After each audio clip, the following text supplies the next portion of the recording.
بسم اللہ الرحمن الرحیم۔ ہمارے نہایت محترم نصیر صاحب نے یہ سوال کیا ہے کہ ہم حضرت اور حضور کا لفظ کسی شخصیت کے ساتھ ایڈ کر سکتے ہیں یا نہیں کر سکتے۔ اس کے دو آپ انداز دیکھ لیں، ایک ہے عربی زبان میں استعمال کرنا اور ایک ہے اردو میں استعمال کرنا۔ عربی زبان میں تو کسی آدمی کے موجود ہونے کے لیے یہ لفظ ہوتا ہے، حاضر ہونے کے لیے یہ لفظ بولا جاتا ہے کہ کوئی آدمی حضرت، یعنی کہ وہ حاضر ہے، موجود ہے وہاں پہ۔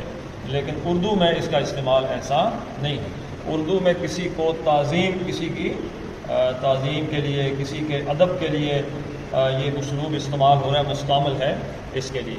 تو جب کسی کو بلایا جاتا ہے تو اس کے ساتھ اگر حضرت کا لفظ یا حضور صلی اللہ علیہ وسلم کے لیے جیسے حضور کا لفظ استعمال کیا جاتا ہے تو وہ عربی کے لغوی مفہوم میں آپ استعمال نہیں کریں گے، بلکہ اردو میں جو اس کا اصطلاحی استعمال ہے ادب اور تعظیم کا، اس حوالے سے کریں گے۔ تو ہم حضور صلی اللہ علیہ وسلم کہہ دیتے ہیں، اس کا یہ ہرگز مطلب نہیں کہ یہ عربی میں ہے۔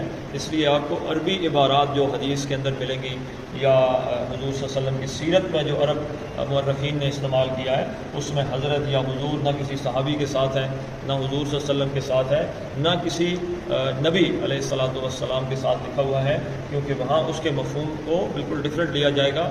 اردو میں کیونکہ ادب کے طور پہ یہ استعمال ہوتا ہے، تو اردو مورخین یا محدثین نے جب ترجمہ کیا ہے تو حضور صلی اللہ علیہ وسلم، حضرت محمد صلی اللہ علیہ وسلم کے لیے حضور کا لفظ زیادہ ادب اور احترام کے لیے، اور باقی صحابہ اور انبیاء کے لیے حضرت کا لفظ استعمال کیا۔ جزاک اللہ۔